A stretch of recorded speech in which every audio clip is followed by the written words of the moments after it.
ऐसा है, एक समरीन नामी गांव था जहां कई दिनों से मुसलसल बारिश हो रही थी। बारिश की वजह से लोगों के खेत भी उजड़ गए थे और लोगों का काम धंधा भी खत्म हो गया था। उसी गांव में मीठा और कम्मू दो दोस्त रहते थे। उन्होंने बाजार में सब्जी की रेहड़ी लगाई हुई थी। उन दोनों का काम बारिश के बावजूद भी अच्छा चल रहा था। एक दिन मीठा अपनी बीवी नसीबों के साथ बैठा होता है। अरे मीठे, ये बारिश तो रुकने का नाम नहीं ले रही। एक काम कर, महकमा मौसमियात से राब्ता करके बारिश कब रुक जाएगी? नहीं महकमा मौसमियात वाले क्या मेरी फुप्पी के लड़के हैं जो मुझे बताएंगे कि फला दिन बारिश रुक जाएगी। अच्छा है ना, बारिश हो रही है और होटल भी बंद हैं, तभी तो लोग मजबूरी में सब्जियां खरीद रहे हैं। हाँ मेरे मीठे, बात तो तेरी ठीक है। चल फिर जाकर सब्जियां बेच और खूब पैसे कमा। जबकि उसी गांव में बिट्टू नाम का लड़का अपनी बीवी छम्मो के साथ रहता था। बिट्टू जी, बहुत भूख लग रही है, घर में सब अनाज भी खत्म हो गया है। बिट्टू आप कुछ करें। बेगम, बारिश की वजह से काम धंधे सब खत्म हो गए हैं, पता नहीं ये बारिश कब रुकेगी। खैर बेगम, मैं जाता हूँ और देखता हूँ अगर कोई होटल खुला है तो मैं खाने के लिए कुछ लेकर आता हूँ। फिर बिट्टू छतरी लेकर घर से निकलता है और जगह जगह देखता है, पर सब होटल बंद होते हैं। ये क्या, बारिश की वजह से तो सारे होटल ही बंद हैं। मुझे अब कोई सब्जी लेकर जानी पड़ेगी और बेगम को बोलूँगा कि इसे ही पका लो। बिट्टू फिर सब्जी की दुकान ढूंढने निकल जाता है तो उसे अचानक मीठे और कम्मू की सब्जी की रेहड़ी नजर आती है। बिट्टू मीठे के पास आ जाता है। वाह मीठे भाई, आप इस बारिश में भी सब्जियां बेचकर लोगों का ख्याल रख रहे हैं। बिट्टू, मीठा नाम ही इंसानियत का है, तभी लोगों की खिदमत के लिए मैं सब्जी की रेहड़ी लगाकर खड़ा हूँ। अच्छा बिट्टू, क्या चाहिए तुम्हें सब्जी? मीठे भाई, मैं सोच रहा हूँ आलू खरीद लूँ, उसके पराठे बनाकर खाऊं। बिट्टू, वैसे आलू के पराठों से ज्यादा बैंगन के पराठे मजेदार बनते हैं। वैसे भी मेरे पास बैंगन बहुत ताज़ा ताज़ा हैं। ठीक है मीठे भाई, फिर 1 किलो बैंगन ही दे दो। फिर बैंगन देता है और बिट्टू वहाँ से चला जाता है और फिर वो घर आ जाता है। बेगम, बारिश की वजह से सारे होटल बंद थे, फिर मैं बैंगन ले आया हूँ। आप इन बैंगनों के पराठे बना लो, मुझे बहुत भूख लग रही है। बिट्टू, वैसे बैंगन के पराठे बहुत मजे के बनते हैं, मैं जाकर बनाती हूँ बैंगन के पराठे। फिर वो बैंगन लेती है और पराठे बनाकर आती है। फिर वो खाते हैं। वाह बेगम, कमाल के मजेदार पराठे हैं। बेगम, क्यों ना मैं इस बारिश में बैंगन के पराठे बेचूं। बिट्टू जी, वैसे आइडिया जबरदस्त है। वैसे भी होटल बंद है, इस तरह लोगों को भी खाने को कुछ मिल जाएगा और आपका काम भी अच्छा चल पड़ेगा। जी बेगम, मैं ऐसा ही करता हूँ। फिर अगला दिन होता है और बिट्टू बैंगन के पराठे बेचना शुरू कर देता है। वाह वाह, क्या खुशबू आ रही है बैंगन के पराठों की। जल्दी से गरमा गरम पराठे खिलाओ। मुझे भी खाने हैं इस बारिश में बैंगन के पराठे। जी जी भाई, मैं भी देता हूँ आप लोगों को गजाइत से भरपूर पराठे। मीठा और कम्मू की रेहड़ी पर कोई सब्जी लेने नहीं आ रहा होता। सब बिट्टू के पास ही रश लगाकर खड़े होते हैं। इस तरह शाम हो जाती है और बिट्टू का सारा माल बिक जाता है और बिट्टू खुशी खुशी वहाँ से चला जाता है। कम्मू गुस्से में मीठे के पास आता है। मीठे, इस मोटे ने तो बैंगन के पराठे बेचने वाला काम शुरू करके अच्छा नहीं किया। अब हमारा क्या बनेगा? इस तरह तो कोई भी हमसे सब्जी नहीं खरीदेगा। कम्मू मेरे भाई, इसका हल है मेरे पास। हम कल से इसे बैंगन ही नहीं देंगे और इसे कहेंगे कि बैंगन कहीं से भी नहीं मिलेंगे, तो वो खुद ही काम छोड़ देगा। वाह मीठे, क्या खूब चलता है तेरा दिमाग।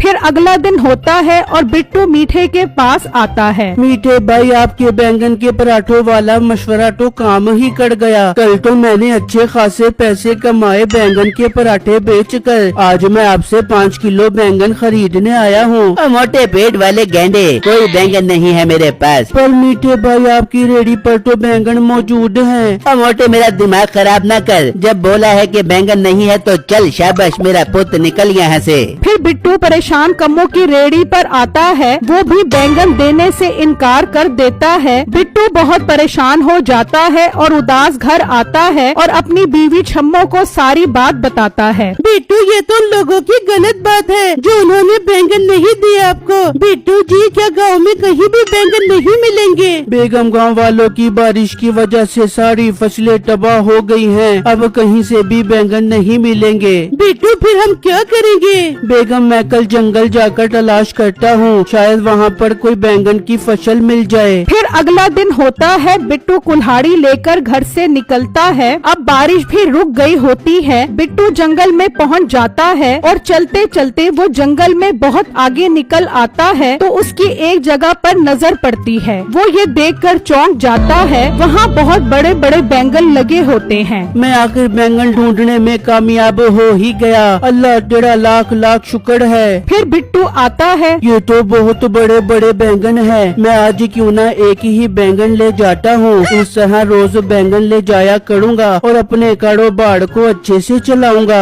फिर बिट्टू कुल्हाड़ी मारकर एक बैंगन तोड़ लेता है। अचानक बारिश शुरू हो जाती है। बिट्टू इधर उधर देखता है, उसे बारिश से बचने की एक जगह नजर आती है। वो बैंगन लेकर जल्दी से वहाँ आ जाता है। अब तो शाम हो गई है, मैं अब बारिश में घर भी नहीं जा सकता। मुझे अब रात यहीं गुजारनी पड़ेगी। बिट्टू रात गुजरने के लिए वहीं सो जाता है। फिर सुबह होती है और बिट्टू की आँख खुल जाती है। बारिश भी अब रुक गई होती है। बिट्टू जल्दी से वहाँ से निकल जाता है। बिट्टू फिर से पराठे बेचना शुरू कर देता है। मीठा और कम्मो हैरान ये सब देख रहे होते हैं। कम्मो मीठे के पास आता है। मीठे ये क्या, हमने इस मोटे बिट्टू को बैंगन तो दिए ही नहीं थे, फिर ये कहाँ से बैंगन ले आया? कम्मो इस गेंडे से पूछते हैं कि ये बैंगन कहाँ से लाया है। फिर वो बिट्टू के पास आते हैं। बिट्टू मेरे भाई आपसे एक बात पूछनी थी। जी मीठे भाई बताएं क्या पूछना है? बिट्टू भाई आप बैंगन कहाँ से लाए हैं? गांव में तो किसी के पास भी बैंगन नहीं है। वो क्या है मीठे भाई, मैं जंगल से बैंगन तोड़कर लाया हूँ, वहाँ पर बैंगन लगे हैं। बिट्टू की ये बात सुनकर कम्मो और मीठा हैरान हो जाते हैं। मीठा परेशानी में जल्दी घर आता है और अपनी बीवी को सारी बात बताता है। मीठे ये बिट्टू का बच्चा तो बहुत तेज निकला, पर मीठे तुझे मेरे होते हुए घबराने की जरूरत नहीं है। हम आज रात ही जंगल जापेंगे और सारे बैंगन तबाह बर्बाद कर देंगे। मीठा नसीबों की ये बात सुनकर खुश हो जाता है। फिर रात होती है और वो दोनों घर से निकल पड़ते हैं और जंगल में आ जाते हैं और ढूंढते ढूंढते बैंगन की फसल तक पहुंच जाते हैं और वो सारी फसलें तबाह करने लग जाता है। कुछ ही देर में वो सारे बैंगन खराब कर देते हैं और वहाँ से चले जाते हैं। फिर अगला दिन होता है, बिट्टू बैंगन काटने जंगल आ जाता है और जब वो फसल के नजदीक पहुँचता है तो देखकर हैरान रह जाता है तो सारी फसल तबाह हुई होती है। हाय मेरे अल्लाह, ये कौन फसल तबाह कर गया? अब मैं बैंगन कहाँ से लाऊंगा? बिट्टू परेशान जंगल में आगे निकल आता है तो उसे वहाँ पहले से भी बड़े बैंगन नजर आते हैं। बिट्टू ये देखकर खुश हो जाता है। ये तो पहले से भी ज्यादा बड़े बैंगन हैं। ये तो 2 बैंगन ही 1 महीने तक पराठों के लिए काफी रहेंगे। फिर बिट्टू बैंगन काटता है, जबकि दूसरी तरफ मीठा कम्मो के पास आता है और उसे बैंगन की फसल तबाह करने वाली सारी बात बताता है। कम्मो ये सुनकर खुश हो जाता है। वाह मीठे, ये तो तूने कमाल ही कर दिया। मोटे से अब जान छूट जाएगी और हमारा काम भी खूब चलेगा। फिर वो दोनों अपनी अपनी रेडी लेकर बाजार आ जाते हैं तो देखकर हैरान रह जाते हैं कि बिट्टू बैंगन के पराठे बेच रहा होता है। मीठे तू तो बड़ा बोल रहा था कि अब ना उसे बैंगन मिलेंगे और ना ये बैंगन के पराठे बेचेगा। मैं अब वापस जा रहा हूँ, क्या फायदा वेला रेडी लेकर खड़े होने का। कम्मो गुस्से में वहाँ से चला जाता है और मीठा भी परेशान वापस घर आ जाता है। मीठे क्या हुआ, तेरा मुंह क्यों इतना लटका हुआ है? बेगम हम तो जंगल से बैंगन की फसल तबाह करके आए थे, पर पता नहीं वो मोटा बिट्टू कहाँ से बैंगन लाकर बैंगन के पराठे बेच रहा है। मीठे हो सकता है वहाँ 2-4 बैंगन हम खराब करना भूल गए हो, वो जरूर उसे ही तोड़ कर लाया हो बेगा। पर मेरे मीठे परेशान मत हो, 2-4 दिन बाद वो बैंगन के पराठे बेचना बंद कर दे बेगा। जबकि बारिशों की वजह से गांव की जमीन अब सस्ते दामों में बिक रही होती है। बिट्टू ने इतने सारे पैसे जमा कर लिए होते हैं कि वो कुछ जमीन खरीद लेता है और उस पर बैंगन की फसल लगा लेता है। यूँ दिन गुजर जाते हैं, बिट्टू बैंगन के पराठे बेचना बंद नहीं करता। ये बात मीठे और नसीबों को परेशान कर रही होती है। बेगम तू चल मेरे साथ जंगल, वहाँ देखते हैं बैंगन की फसल ठीक से खराब भी हुई है कि नहीं। वो जंगल में आ जाते हैं तो देखते हैं कि फसल वाकई तबाह होती है। तभी बारिश शुरू हो जाती है और वो जल्दी से बारिश से बचने के लिए उसी जगह में जाते हैं। तभी सिमरनपुर गांव के ठाकुर का मुंशी गुजर रहा होता है। मीठे और नसीबों को वहाँ बैठा देखकर वो उनके के पास आ जाता है। भाई साहब, आप लोग तो सबरीदपुर गाँव में रहते हो, पर यहाँ जंगल में क्या कर रहे हो?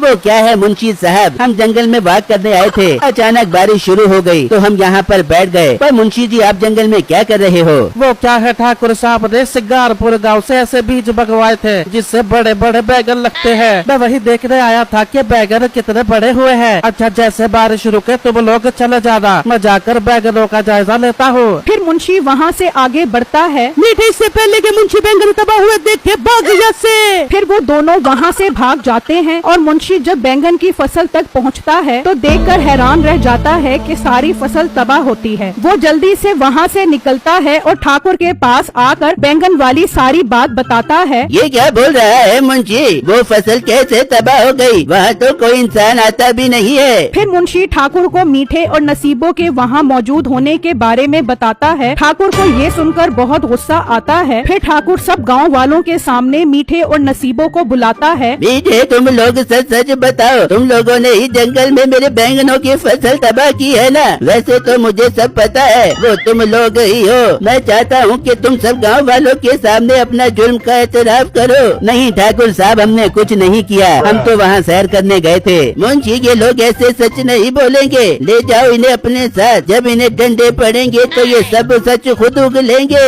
ये सुनकर वो डर जाते हैं। हाँ ठाकुर साहब, हमने ही फसल तबाह की है। ये मोटा बिट्टू वहाँ से बैंगन तोड़कर आता था और उसके पराठे बनाकर बेचता था, जिसकी वजह से हमारा काम ठप हो गया था। पर ठाकुर साहब, मुझे नहीं पता था वो बैंगन आपने लगाए हुए हैं, पर मैं अपनी गलती पर शर्मिंदा हूँ। मैंने बैंगन की फसल लगाई है, मैं आपके तोड़े हुए बैंगन का हिसाब कर दूंगा। पर मेरी सारी फसल तबाह हो गई है, उसका नुकसान कैसे पूरा होगा? ठाकुर साहब, जहाँ बैंगन तबाह किए हैं इन्होंने, उससे थोड़ा आगे उससे भी बड़े बड़े बैंगन लगे हुए हैं। ये सुनकर ठाकुर खुश हो जाता है। वाह बेटू, ये खबर सुनाकर तो तुमने मेरा दिल खुश कर दिया। तुमने जो बैंगन तोड़े थे वो मैं तुम्हें माफ करता हूँ, और मीठे और नसीबों की ये सजा है। ये बिट्टू के खेत में जब तक काम करेंगे जब तक उनकी फसल तैयार न हो जाए। फिर मीठा और नसीबों बिट्टू की फसल पर काम करते हैं और बिट्टू बैंगन के पराठे बेचता रहता है।